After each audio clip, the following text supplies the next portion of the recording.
Bueno, nosotros estuvimos acá, tenemos unos parientes de parte de mi finada mamá, estuvimos unos días acá, en Buenos Aires, después vino un señor de la Jevich y nos acompañó al 11, nos metió en el tren y fuimos viajando ahí sin saber idiomas y nada. Menos mal, mi finado papá sabía hablar ruso también, aparte en yiddish, y encontró una gente ahí en el tren de la ciudad, unos rusos, porque tuvimos que cambiar el tren y el Saliqueló, nosotros ni sabíamos ni leer Saliqueló, ¿entendés? Imagínate, desde Alemania no sabía nada, nos ayudaron. Llegamos al pueblo, ahí estuvimos 12 días, después nos llevaron al campo, una casita chiquita, y bueno, empezamos a trabajar. ¿Pensaba quedarse definitivamente en el país? ¿Pensaba quedarse definitivamente en el país? Sí, por supuesto que sí. Después de un tema, ¿cómo hizo para arreglarse con el idioma? ¿Fueron a otra escuela? Claro, había un colegio en la misma colonia, un maestro muy bueno, un tal Rossini, y habíamos muchos chicos alemanes que no sabíamos hablar para nada, pero un chico aprende más fácil, pero nada, era muy difícil, y más porque... ¿Cómo fue? ¿Se acuerda del viaje? Sí. Me acuerdo, un mes y pico viajando. Un mes.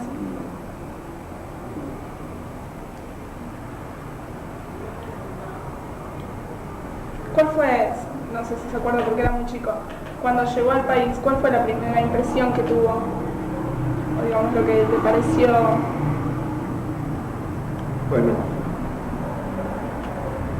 no, nosotros llegamos al hotel de migrantes y de ahí nos íbamos al interior, donde estaba mi tío, en el pueblo de Médano, cerca de Bahía Blanca. ¿Vino directamente a la Argentina o pasó? Sí, directamente. ¿No pasó por otros países? No, paramos lo que para el barco, el trayecto, pero no nos bajamos del barco. ¿Pensaban, cuando vinieron acá, pensaban quedarse definitivamente? No sé. No se sabía porque no conocíamos bien nada. Ese cierto tomada no había. ¿Y con el idioma cómo hicieron? Y bueno, arreglándonos con el yiddish y con el ruso algo en la familia. Y después nosotros los chicos, yo era con mi hermanita, los chicos aprenden rápido.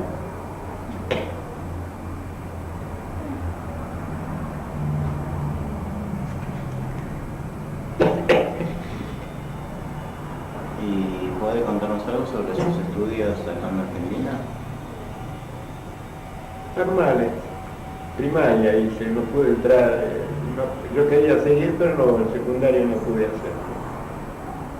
A la escuela. Usted sabe lo que es masonería. La masonería es no es secta, sino es una especie de sociedad mundial que vivía en la clandestinidad. Actualmente en la Argentina ya es reconocida y existe todavía, ¿no? La finalidad de los masones era ayudarse uno a otro, nada más. Se conocían entre ellos por señas, distintos gestos que se identificaban, ¿no? Mi padre era masón y como tal tenía miedo. Entonces, a los 4 o 5 días del movimiento nos escapamos a Casablanca, que era la zona francesa. Allí vivía mi familia de la parte materna, mis abuelos y tíos, ¿no? Bueno, ahí empezó la primera odisea de lo que es una inmigración.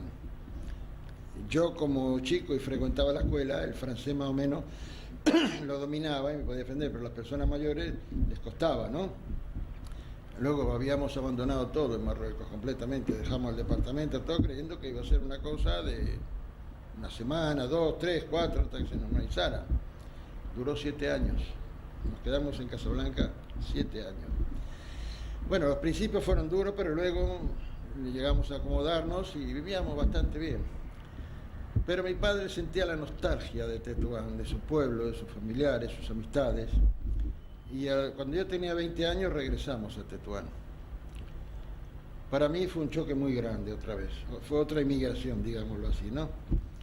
Porque Casablanca es una ciudad de 1 millón de habitantes, es una capital, y Tetuán es un pueblo que tenía 100.000 habitantes nada más, o sea que era un choque muy grande. Eso sumado a que no habíamos encontrado nada de lo que dejamos, porque todo lo que desapareció. En fin, ahí empecé a trabajar y aguanté 2 años en Tetuán. A los 2 años ya no pude aguantar más y me fui solo a Casablanca otra vez, dejando a mi padre, familia en Tetuán. Allí, gracias a Dios, Dios me ayudó como siempre. Encontré un trabajo muy bueno, empecé a trabajar y a prosperar. Y yo había dejado una novia en Tetuán, en esos 2 años me había enamorado de la que fue mi esposa. Cuando ya económicamente estaba bastante bien, nos casamos. Al casarnos me ofrecieron un puesto de gerente de una empresa en Tánger.